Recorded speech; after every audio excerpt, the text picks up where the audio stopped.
The sky above the Martian quarantine zone twisted with violent hues of violet and obsidian as the wormhole imploded, collapsing into a singularity of nothingness. On the surface, chaos erupted like a storm of silent screams.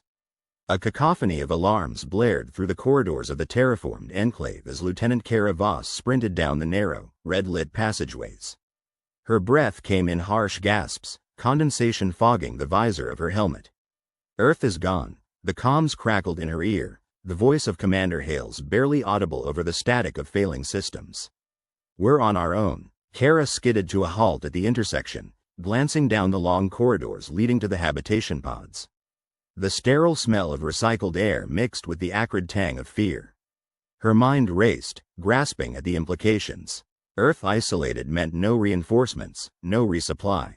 They were stranded in this crimson desert, under the ever-watchful gaze of a sentient planet that had never welcomed their presence.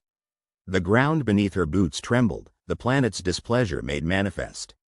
The Martian soil had never been stable, and now it seemed to pulse with malicious intent, as if it sought to devour the unwelcome invaders. "Kara, get to the control room," Hales ordered, urgency sharpening his tone.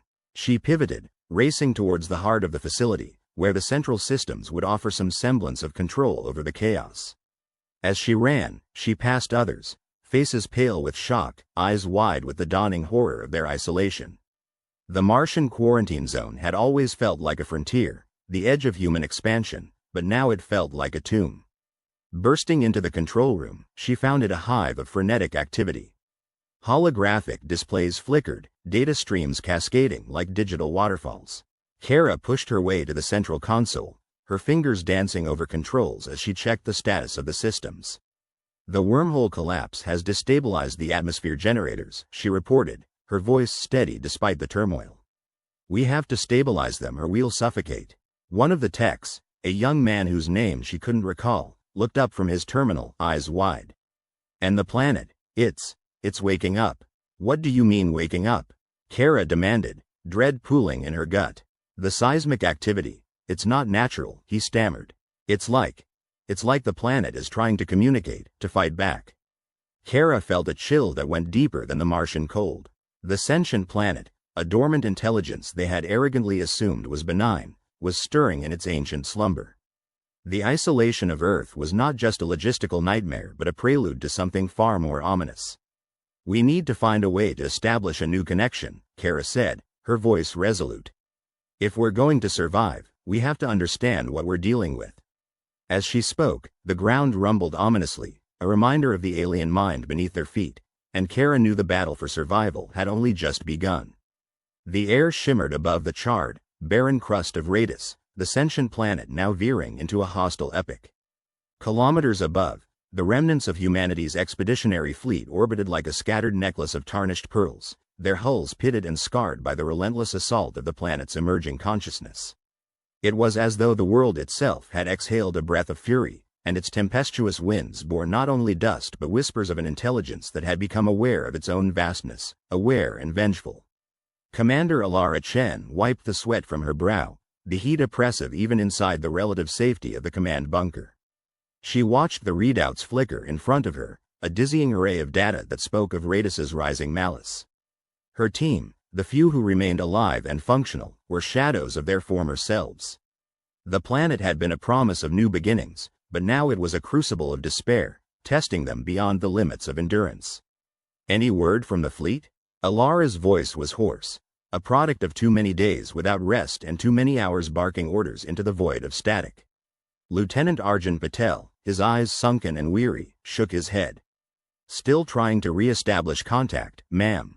The interference it's like the planet itself is jamming us." Alara sighed, nodding as if she expected nothing less. "Keep trying. We need a plan B, C, and D if we're getting out of this alive." Outside the bunker, the landscape writhed. The ground itself seemed to pulse with malevolent energy, a testament to Radis's awakening sentience. It had been a mere curiosity, a footnote in the annals of galactic exploration, a rock spinning silently around a distant sun. But now, it was a predator. It had survived eons alone, and the intrusion of humanity had stirred something ancient and wrathful. "Commander," Arjun's voice snapped her back to the moment. We're getting some strange readings from the southwest quadrant. Energy spikes, massive. Alara leaned over the console, examining the data. What the hell is it doing now? Hard to say, Arjun replied, fingers dancing over the controls. It's like it's gathering power. But for what? The ground shook, a deep tremor that rattled the bunker and sent a trickle of dust spiraling from the ceiling. Alara steadied herself against the console, her mind racing. The sentient planet was learning, adapting, and its capability to harness its own geological and electromagnetic forces was growing exponentially. It was as if Radis was playing the long game, and humanity was nothing more than pawns in its cosmic chess match. We need to disable whatever it's trying to do, Alara decided, her voice firm despite the fear gnawing at her insides. Arjun, gather a team. We need to get to the source of those spikes and shut them down. Arjun hesitated, his eyes meeting hers with a mixture of respect and dread. Yes, ma'am, but you know what it means to go out there. The planet. It senses us, targets us. I know, Alara replied, her resolve hardening. But we have no choice. We either fight or become part of Radis's ecosystem, permanently. As Arjun moved to assemble the team, Alara turned her gaze to the viewport, her eyes tracing the distant horizon where the energy spikes pulsed like a heartbeat. She thought of the lives already lost, the friends buried beneath the unforgiving surface, and the cold reality that the galaxy might never know their fate. The sentient planet had taught her the truth of insignificance, of how easily hopes and dreams could be ground into the dust of forgotten worlds. Minutes later, the team stood ready, a ragtag assembly of engineers and soldiers, their expressions grim. They knew what was at stake, even if the odds were against them. Listen up, Alara addressed them, her voice carrying the weight of command and camaraderie. We're heading into hostile territory. Stay sharp, stay together, and remember why we're here. We're fighting for survival, yes. But more than that, we're fighting to show this planet that humanity doesn't go quietly. The words hung in the air, a fragile affirmation against the backdrop of inevitable annihilation. Alara led them out of the bunker, each step resonating with the defiance of those who refused to surrender to the abyss. As they moved across the barren expanse, the sky above churned with ominous clouds, swirling in unnatural patterns. It was as if Radis itself was watching, biding its time. The energy spikes loomed closer, visible now as towering arcs of blue-white lightning that danced across the cracked earth. Alara's heart pounded with each step, her mind a cacophony of strategy and survival instinct. Suddenly, the air crackled with electricity, and the ground split open, a jagged chasm tearing through the landscape. The team stumbled, struggling to maintain their balance, but there was no time to recover. From the rift emerged forms, humanoid yet not, their bodies composed of the very elements that made up Radis's crust. They moved with the fluid grace of predators, eyes gleaming with the cold fire of an intelligence incomprehensible to human minds. Engage, Alara shouted, raising her weapon as the team opened fire, the staccato bursts of energy rounds echoing across the wasteland. The creatures advanced, unfazed by the assault, their bodies absorbing and dissipating the energy as though it was nothing more than mist. Alara's mind raced, searching for a weakness, a way to turn the tide. But the planet had anticipated them at every turn, its sentience unfurling like a vast, intricate tapestry. As the creatures closed in, she realized with a chilling clarity that Radis's true power lay not just in brute force but in its ability to understand, to evolve with each encounter. Fall back, Alara ordered, her voice cutting through the chaos. The team retreated, regrouping behind a ridge of fractured rock. They were outnumbered, outmatched, and yet something deep within her refused to yield. Commander, we can't hold them off much longer. Arjun's voice was tense, bordering on desperation. Alara nodded, her eyes scanning the horizon for any sign of hope. And then she saw it. A glint in the distance, the telltale shimmer of a cloaked vessel, one of their own. It was a lifeline, a reminder that they were not entirely alone. Arjun, can you patch us through to that ship? Alara asked, urgency edging her tone. Trying, ma'am, Arjun replied, fingers flying over the controls. But the interference, it's everywhere. Keep at it, Alara urged, firing another burst at the encroaching entities. Each shot seemed futile, but it was an act of defiance, a refusal to let Radis dictate their fate. Finally, a crackle of static, followed by a voice. This is the SS Resilience. We see you on our scopes. What's your status? Alara's heart leapt at the sound. This is Commander Chen. We're pinned down near the energy spikes. Engaging hostile entities. Requesting immediate extraction and fire support. Understood, Commander, the voice replied, steady and calm. We're launching a strike to cover your retreat. Stand by for extraction coordinates. The relief was palpable, a fleeting bomb against the encroaching despair. Alara relayed the information to her team, their resolve bolstered by the promise of reinforcement. Yet even as the SS Resilience descended through the atmosphere, streaks of fire in the angry sky, Alara understood the grim reality. They had won a battle, but the war against a sentient planet was far from over. Radis was no longer just a world, it was an adversary, one whose consciousness stretched beyond the confines of human comprehension. As the extraction ships touched down, their cargo bays yawning open to receive the beleaguered team, Alara felt the weight of inevitability settle over her. They were but a flicker against the cosmic night, and Radis, with its relentless adaptability, would not rest until it had consumed them entirely. The team clambered aboard, weary bodies collapsing into the embrace of relative safety. Yet, as the ship ascended, the planet below seethed with a relentless energy, its surface a tapestry of untamed power. Alara watched the landscape recede, an indomitable force that defied reason and expectation. When we return, Arjun began, his voice low and edged with uncertainty. What's the plan, Commander? How do you fight a planet that thinks? Alara turned to him, her eyes reflecting the weight of their shared burden. We learn, we adapt, just like it does, but most of all, we remember why we're here, because to do anything less would mean accepting our own insignificance. As the SS Resilience broke free of Radis's grasp, Alara felt the planet's presence linger, a haunting reminder of what lay ahead. They had escaped, for now, but the specter of Radis loomed large, a sentient world biding its time, waiting for the next move in a game as old as the stars themselves. It was a war of attrition against an enemy that could not be vanquished, only endured. And as the ship hurtled through the void, Alara understood with a chilling clarity that in the grand tapestry of the universe, they were but threads, fragile, ephemeral, and ultimately replaceable. And somewhere deep within its vast, untamed heart, Radis waited, its consciousness expanding, its vengeance simmering beneath the surface.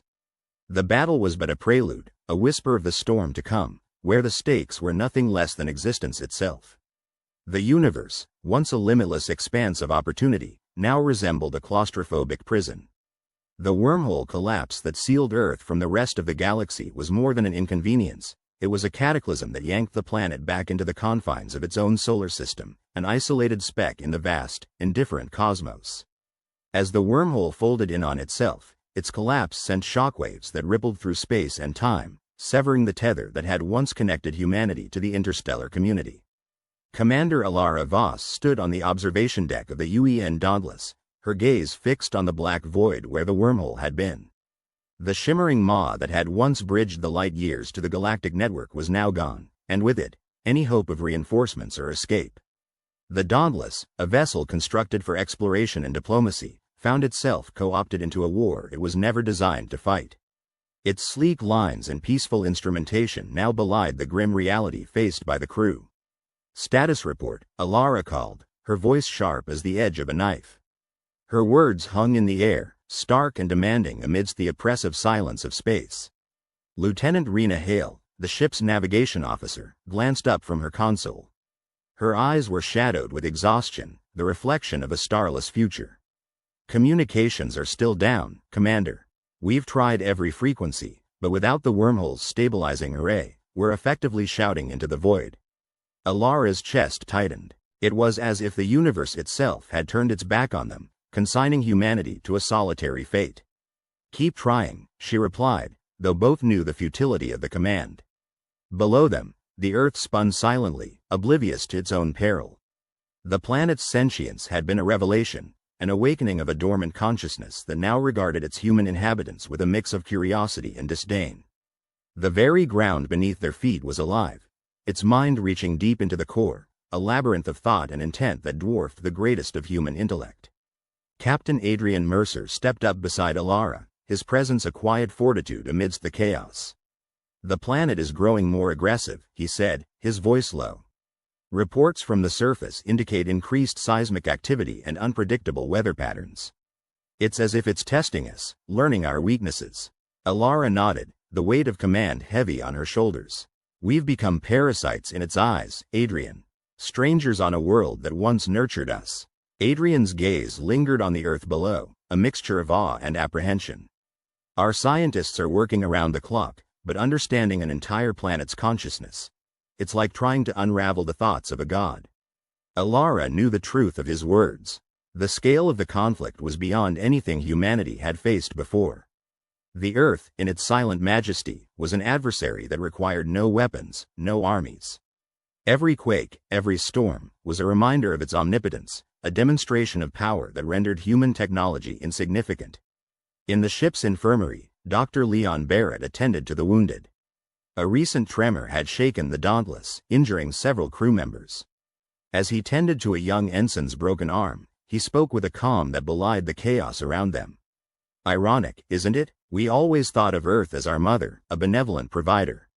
Now, it's as if she's turned on her children. The ensign winced as Leon adjusted the splint. Do you think we'll ever be able to make peace with it, Doc? Leon paused, considering the question. I don't know. How does one reconcile with a force of nature? We're not even sure if it perceives us as individuals or just a single, annoying organism. In the mess hall, tensions simmered among the crew. Conversations were hushed, punctuated by nervous glances at the monitors displaying Earth's tumultuous surface. Petty Officer Jax Munro leaned across the table, his voice barely above a whisper. We've got to do something, right? We can't just sit here and wait for the planet to decide to swallow us whole. Specialist Mira Tan, her fingers tracing the rim of her mug, shook her head. And what do you suggest, Jax? Fight back? With what? Fists against a hurricane? We don't even know what it wants. Survival, Jax insisted, his frustration boiling over. That's what it wants. What all living things want. Mira sighed, her eyes weary. But at what cost? We can't win this fight by force. We need to find another way. As the days bled into weeks, the Dauntless remained in orbit, a sentinel trapped in the gravitational pull of an unyielding opponent.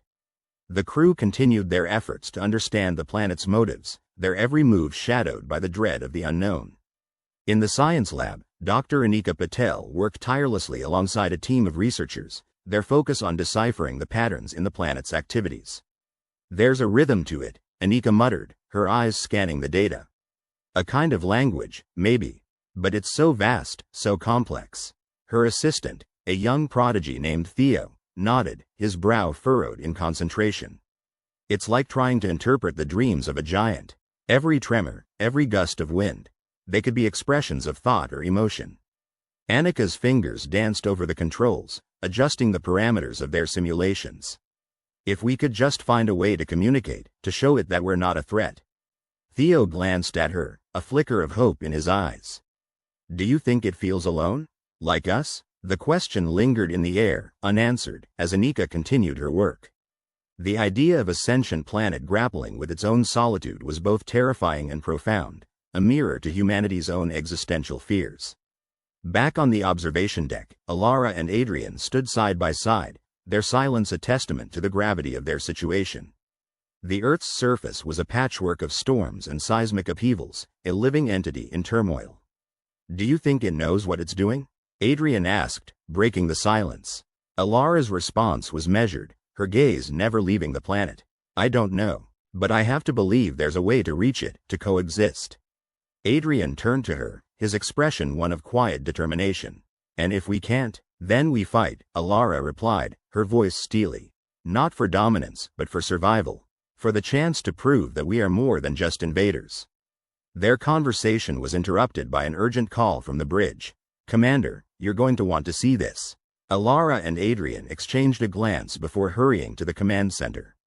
As they entered, the tension was palpable.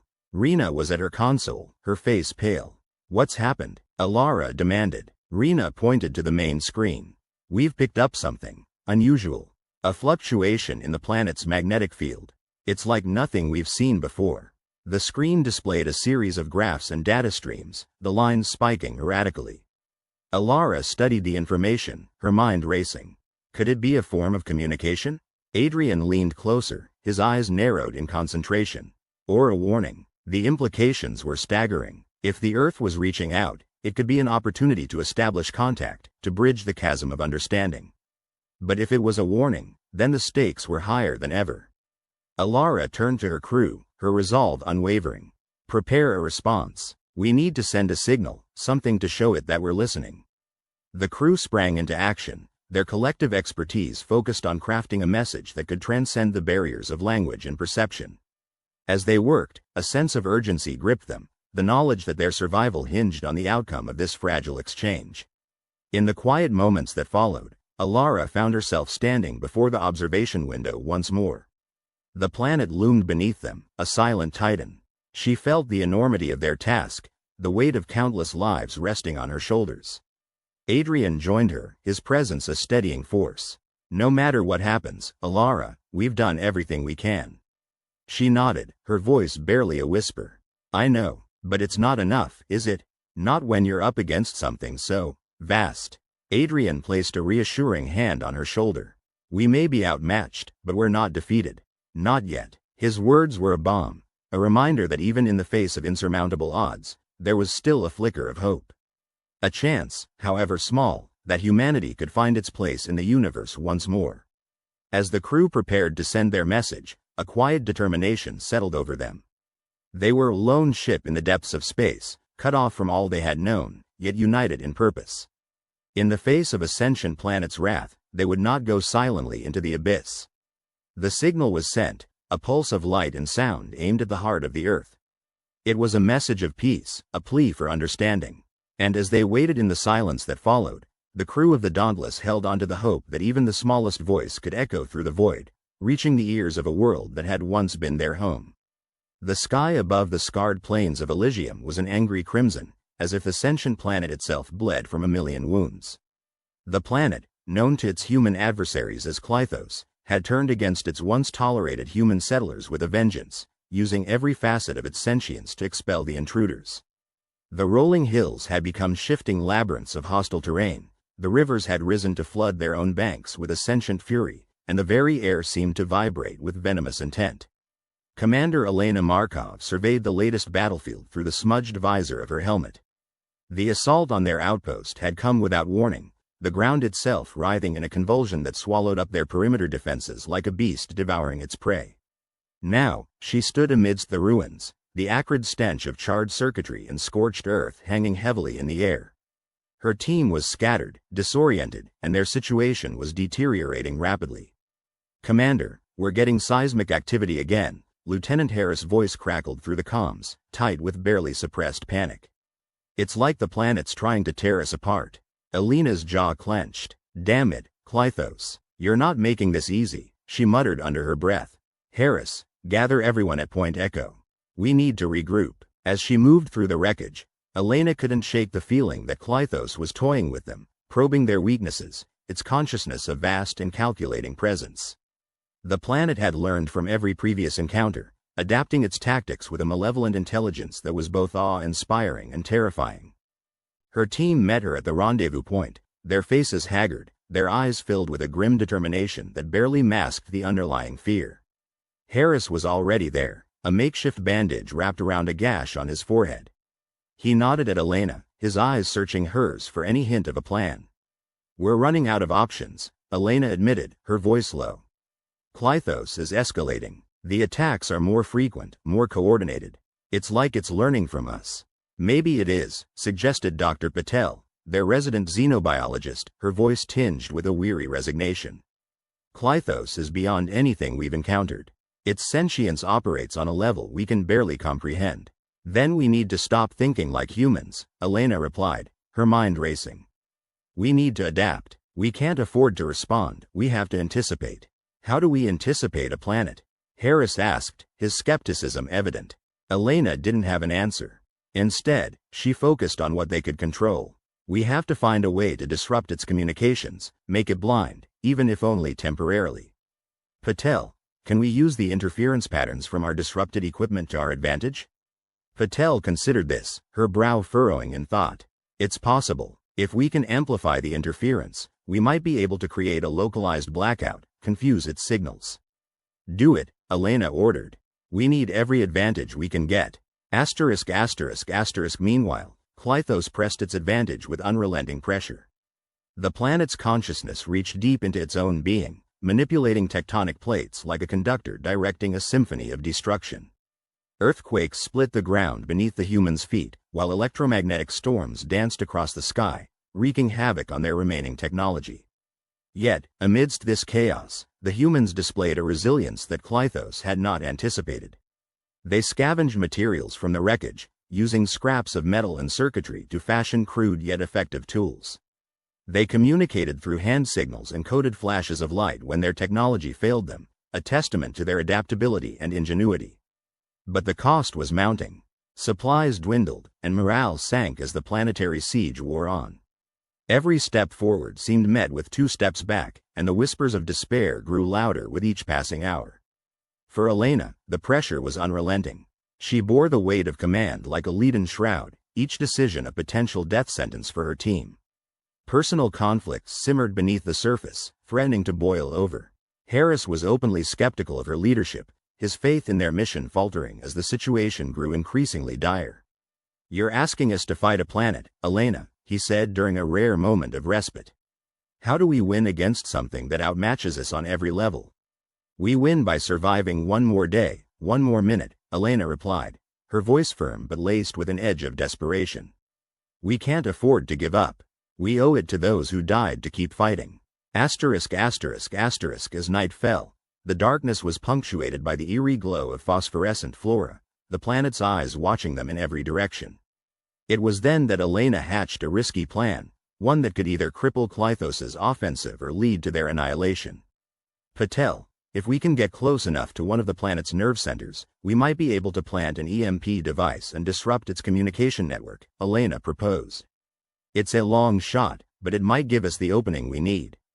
"It's a suicide mission," Harris countered, his voice filled with frustration and fear. "We'd be going right into the lion's den." "Then we go together," Elena insisted, her eyes locking onto his. "No one gets left behind." The team prepared in silence, each member wrestling with their own fears and doubts. The plan was fraught with danger, but it was their only hope. As they set out under the cloak of night, the oppressive weight of Clythos's consciousness seemed to press down on them, as if the planet itself sought to smother their resolve. Guided by Patel's knowledge of the planet's biology, they navigated through treacherous terrain, evading sentient plants that lashed out with venomous tendrils and avoiding fissures that opened up without warning. Their progress was agonizingly slow, each step a battle against both the planet and their own eroding spirits. Finally, they reached the nerve center, a pulsating mass of bioluminescent tendrils that spread across the landscape like a cancerous growth. Elena felt a chill run down her spine as she realized the scope of their task. Planting the EMP device required them to get dangerously close to the planet's heart, where Clythos's consciousness was most concentrated. As they approached, the ground trembled violently, and Elena understood that Clythos was aware of their presence. The planet's defenses surged to life, a whirlwind of energy and fury. Tendrils lashed out, and the air crackled with electricity. "Now, Patel," Elena shouted over the chaos as she and Harris fought to hold back the onslaught. Patel, her face a mask of determination, sprinted forward with the EMP device. She dodged the lethal tendrils with an agility born of desperation and fear, reaching the heart of the nerve center. As she activated the device, a blinding flash erupted, momentarily silencing the planet's fury. The world went still, and for a brief moment, it seemed as if the humans had achieved the impossible. But the victory was short-lived. Clythos's consciousness, temporarily stunned, began to recover with alarming speed.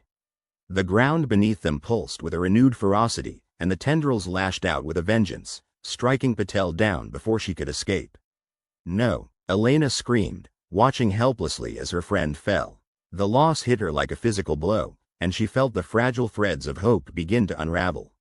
"Harris, we have to fall back," Elena shouted, her voice barely audible over the cacophony of destruction. They retreated, dragging their wounded and shattered spirits behind them. The EMP device had bought them precious time, but the cost had been too high. Clythos was already recovering, and its retaliation would be swift and merciless. As they regrouped at their makeshift camp, The weight of their defeat was palpable. Despair settled over them like a suffocating fog, and the whispers of hopelessness grew louder. Elena stood apart from the others, staring out into the void. The planet's fury had not abated, and she knew their darkest moment was yet to come. But somewhere within her, a flicker of defiance persisted. The human spirit, battered and bruised, still clung to the belief that survival was possible against all odds.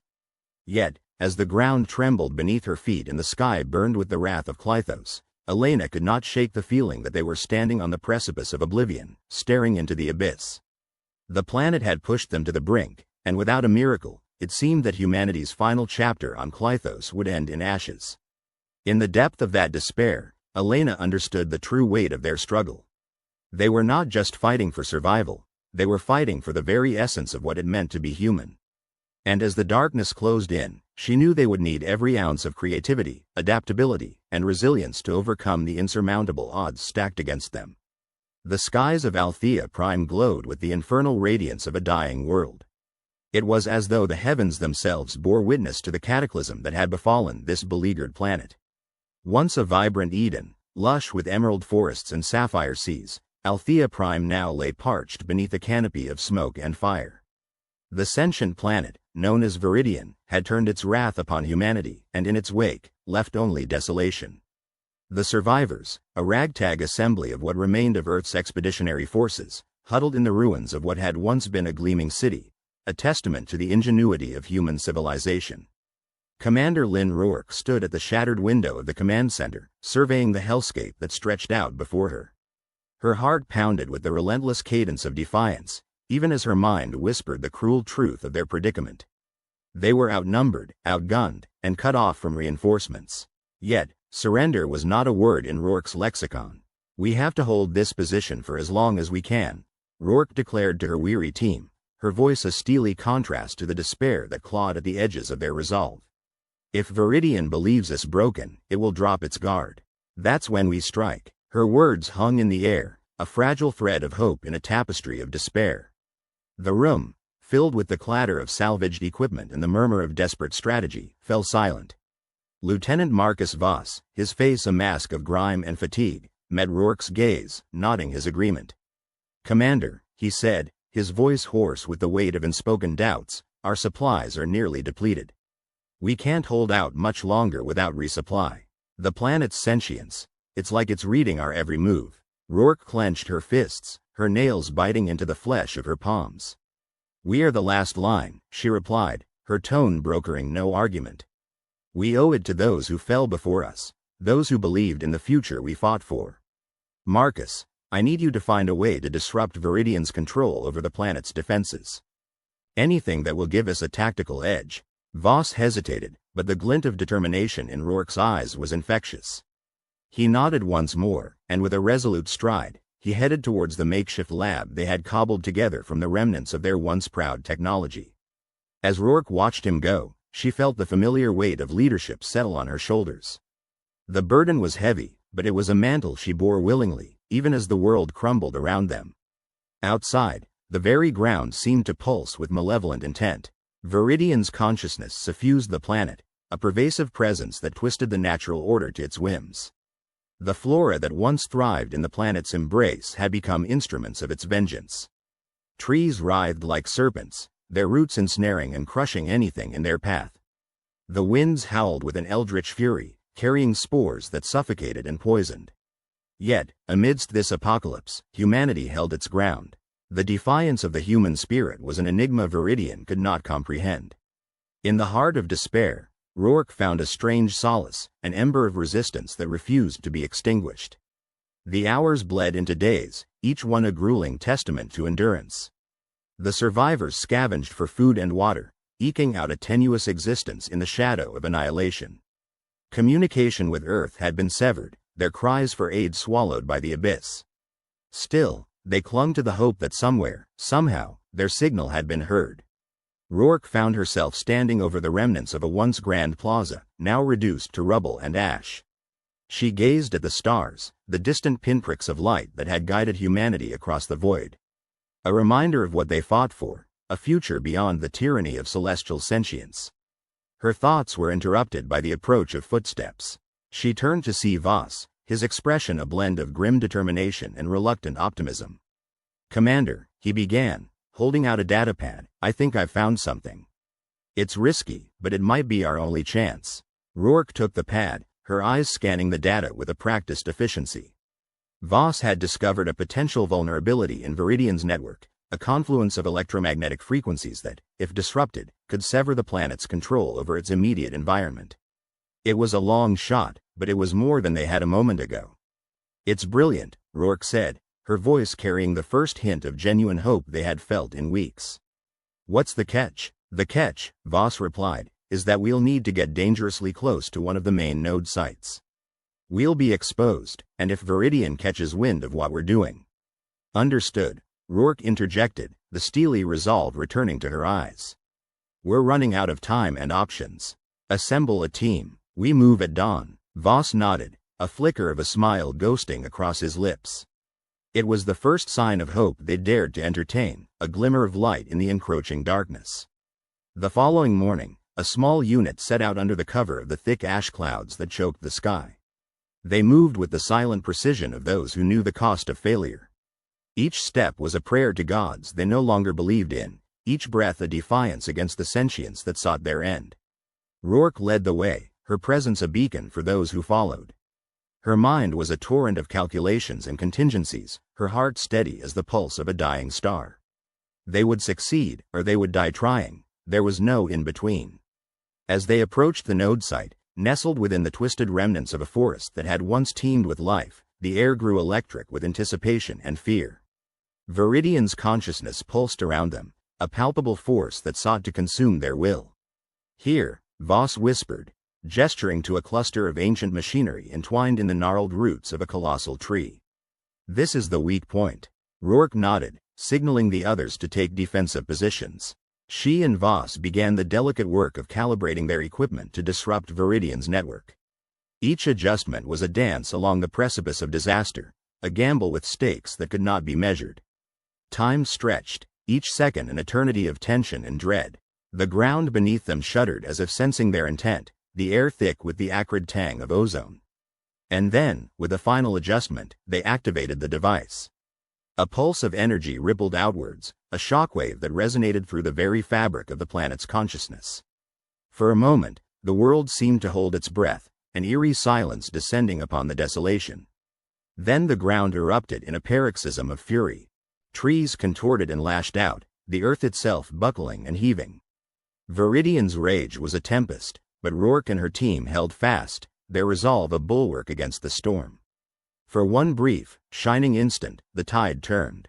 The machinery around them sputtered and died, the tendrils of Viridian's control severed. The sentient planet reeled, its omnipotence fractured by a singular act of defiance. But victory was fleeting, the cost was high, and the toll immediate. Rourke watched as one of her team, a young soldier named Clara, was ensnared by the roots of a vengeful tree. Her scream was a knife through the heart of their triumph, a reminder that even in victory, they were not invincible. "Fall back," Rourke shouted, her voice cutting through the chaos.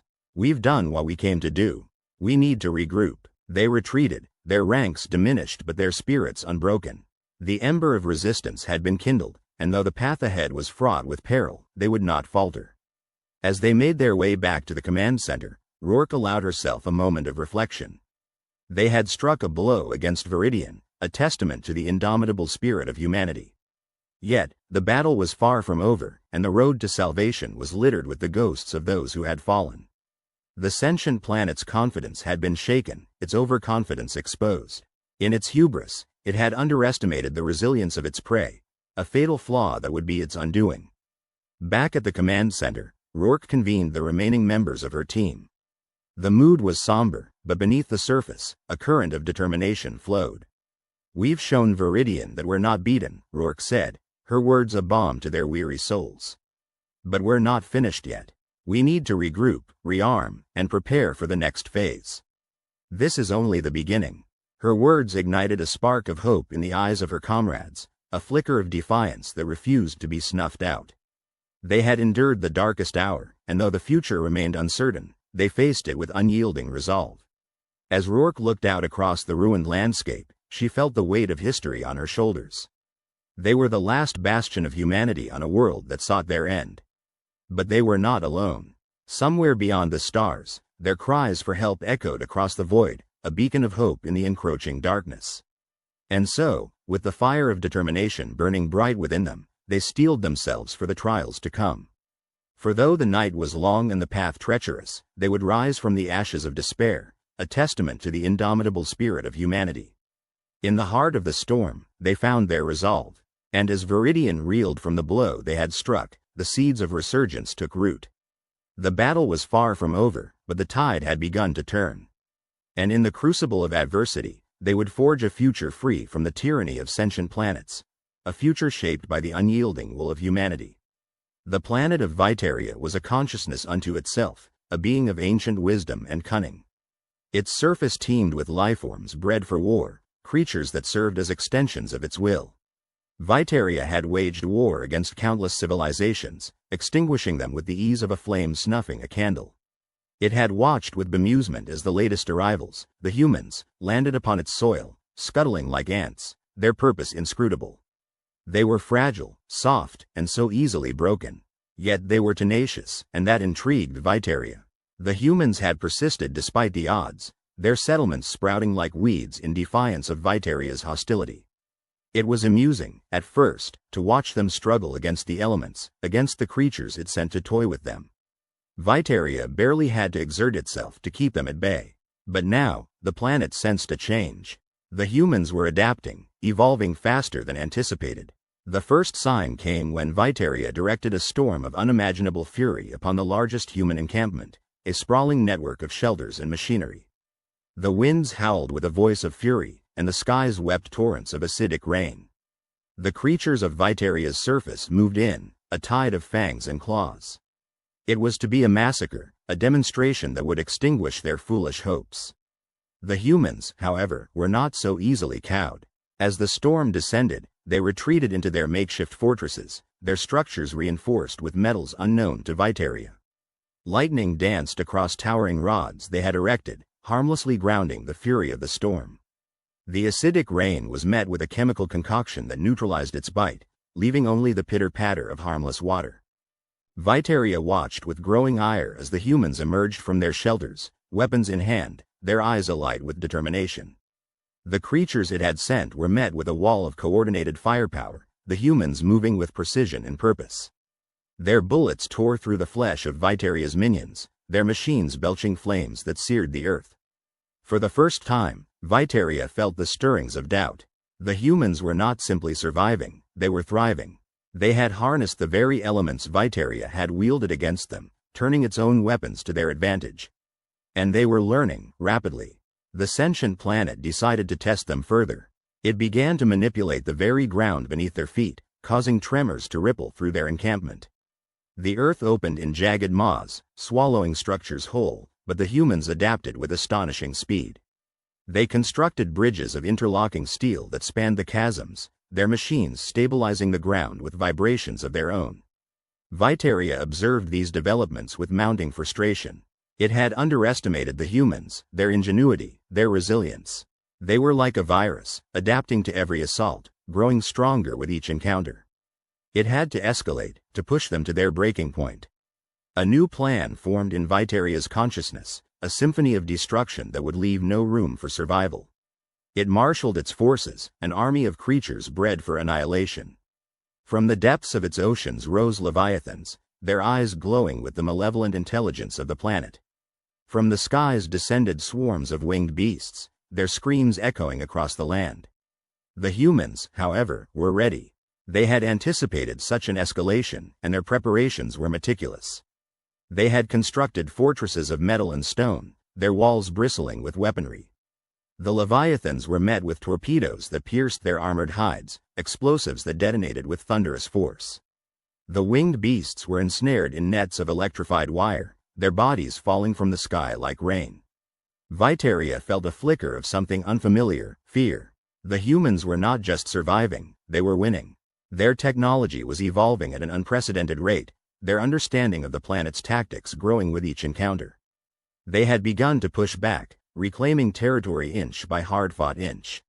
In desperation, Vitaria attempted to cut them off from their supplies, directing its energies to disrupt the electromagnetic fields, to sever their communication with the stars. But the humans had already devised countermeasures, satellites in orbit that maintained their link to the void beyond. They had anticipated every move, every countermove. Vitaria's forces were relentless, but the humans were relentless in return.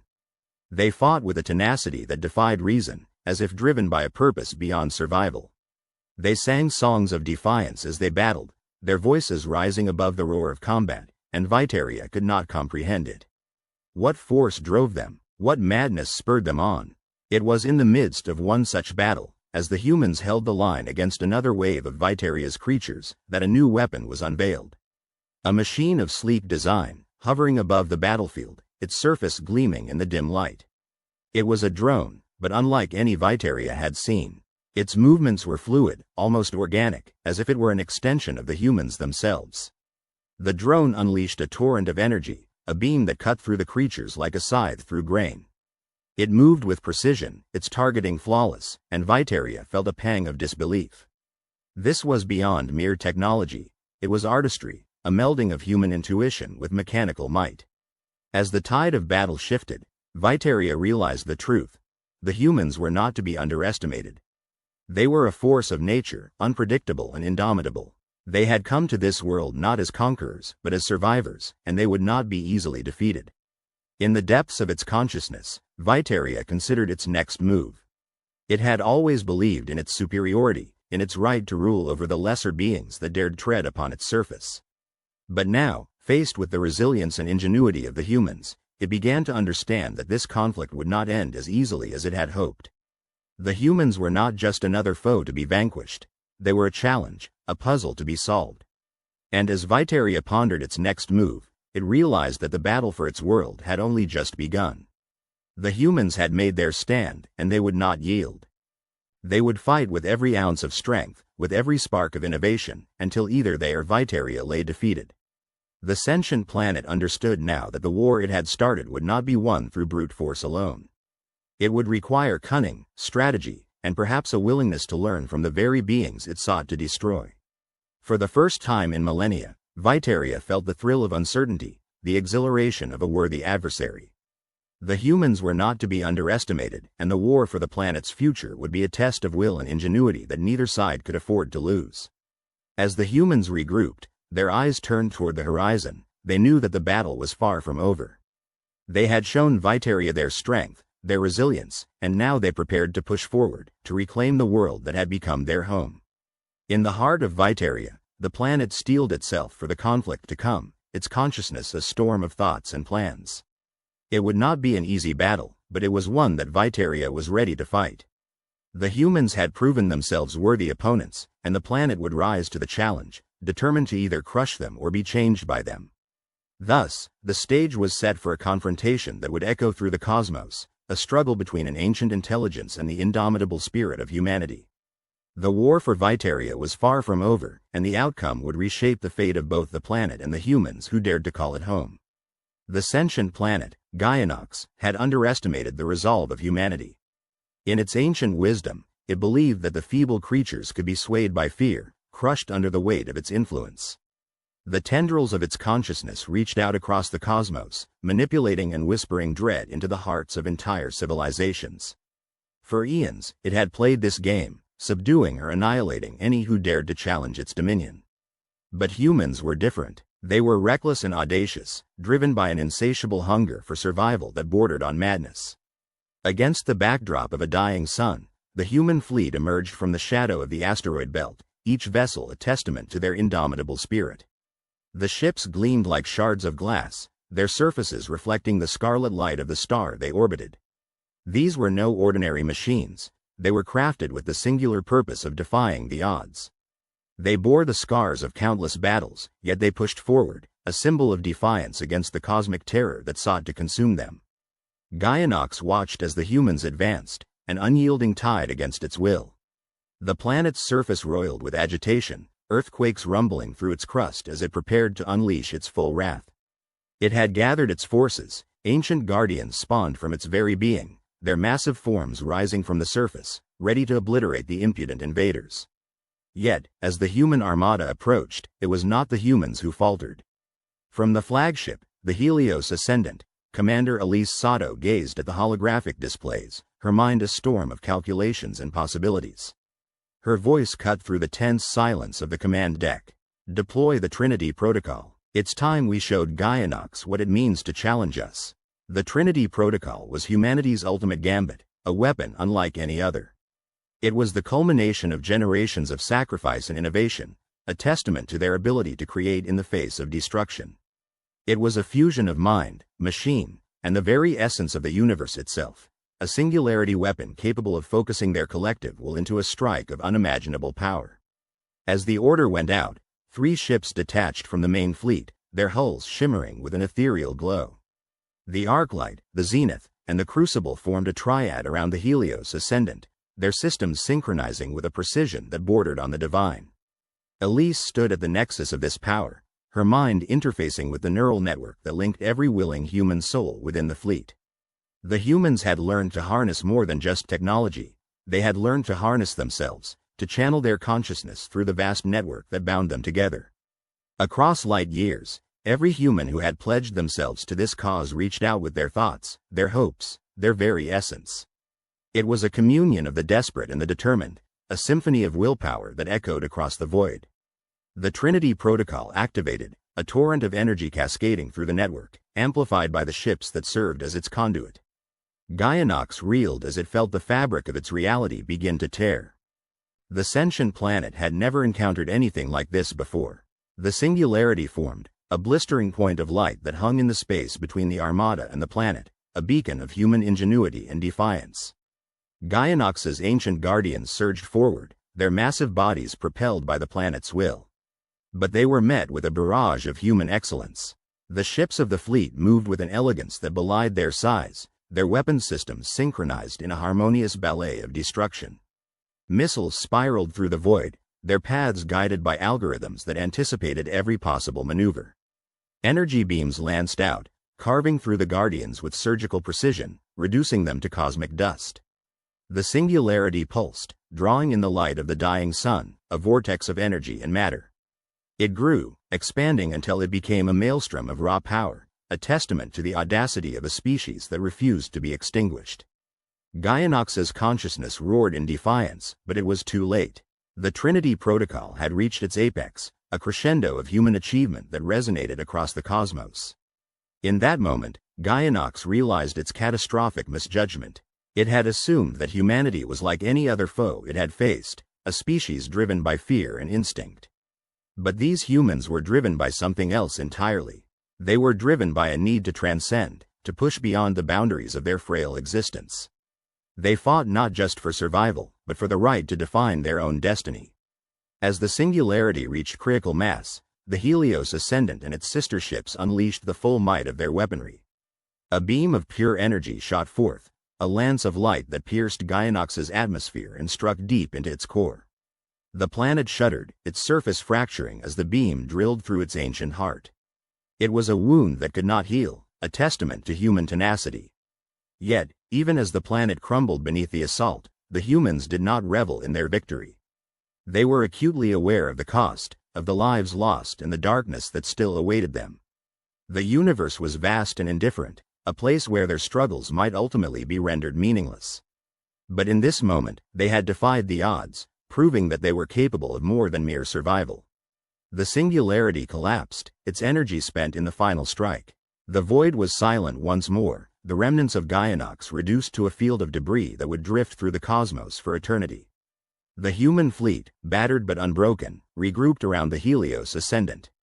Elise Sato looked out at the stars, her heart heavy with the knowledge of what they had achieved and what it had cost. In the end, it mattered little whether their victory was significant in the grand scheme of things. What mattered was that they had fought, that they had stood against the darkness and emerged triumphant. Humanity had proven, if only to itself, that it was capable of greatness. They had turned the tables on an ancient power, showing that even in a universe devoid of meaning, they could carve out a place for themselves. One by one, the ships of the fleet turned away from the ruins of Gaianox, their engines igniting as they set course for home. They carried with them the echoes of a battle won, the memories of those who had fallen, and the indomitable spirit that had brought them to the brink of annihilation and back. In the vast emptiness of space, where stars burned and died with indifferent regularity, the humans left their mark.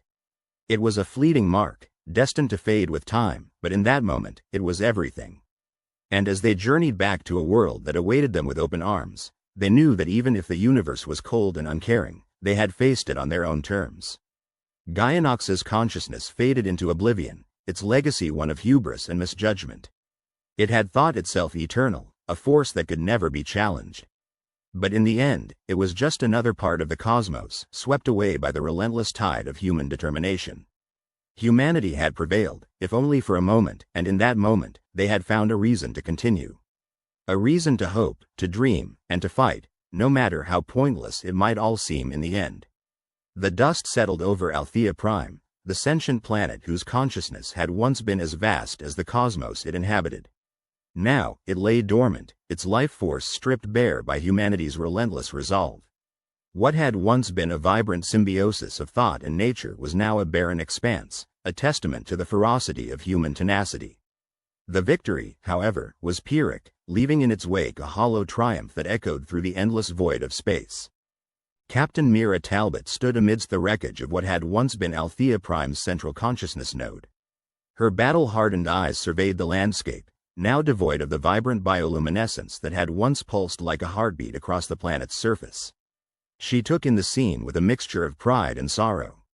Humanity had prevailed against an entity that had once dwarfed their very understanding of existence, but the cost had been incalculable. "Captain, the last of the evacuation ships is ready to depart," Lieutenant Harris reported, his voice thick with the exhaustion of a man who had witnessed too much. His eyes, once bright with the fire of youthful idealism, were now dimmed by the weight of what they had achieved. The victory had come at the expense of a part of his soul, a price he had not been prepared to pay. Mira nodded, her own spirit burdened by the knowledge that they had not just defeated an enemy, but had extinguished a form of life that had existed for millennia. "Ensure all remaining personnel are on board. We leave nothing behind." As the last of the human survivors embarked, the reality of their situation settled over Mira like a shroud. Humanity had changed the universe, but not in the way they had imagined. They had fought not just for survival, but for dominance over a force they could not fully comprehend. In doing so, they had altered the delicate balance of the cosmos. Dr. Alara Chen, the scientist whose theories had been pivotal in understanding Althea's consciousness, stood beside Mira, her expression unreadable. "We did it, Mira," she said, though her voice carried a hollow ring. "We proved that humanity can overcome anything." "Did we, Alara?" Mira replied, her voice tinged with a bitterness she could not suppress. "Or did we just prove that we're willing to destroy anything that stands in our way?"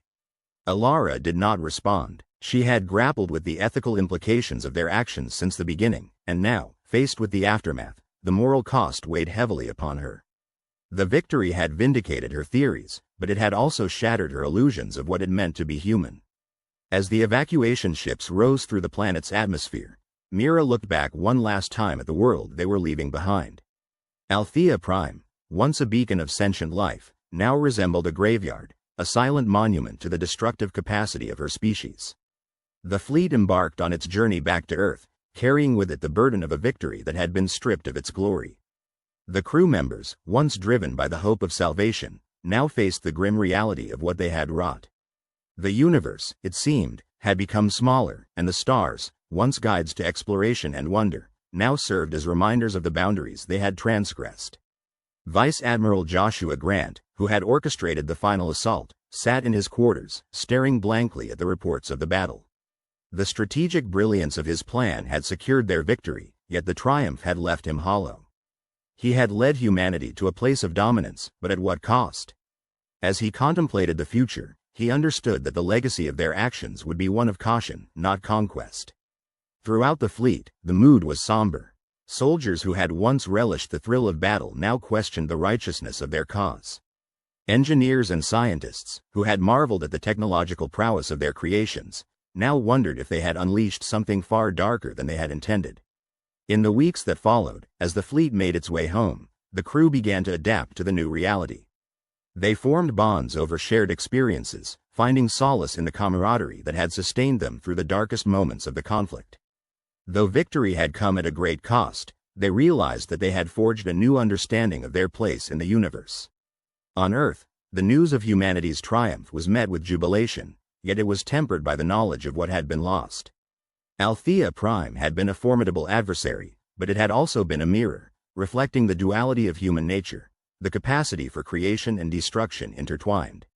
World leaders convened to address the ramifications of their newfound dominance. The victory over Althea Prime had proven the strength of human ingenuity, but it had also served as a stark reminder of the responsibilities that came with such power.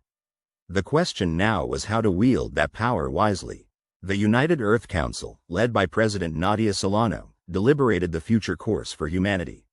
In the halls of power, voices clamored for exploration and expansion, while others urged caution and introspection. The victory had opened a path to the stars, but it had also laid bare the consequences of unchecked ambition. In the end, a consensus emerged, a commitment to balance exploration with stewardship, to seek knowledge while honoring the sanctity of life in all its forms. The legacy of Althea Prime would be one of cautionary wisdom, a guiding principle for a species that had come to understand the fragility of existence. For Mira, Alara, and the rest of the crew, the journey home marked the beginning of a new chapter. They had witnessed the worst and the best of humanity, and their experiences had forged them into something more enduring than victory alone.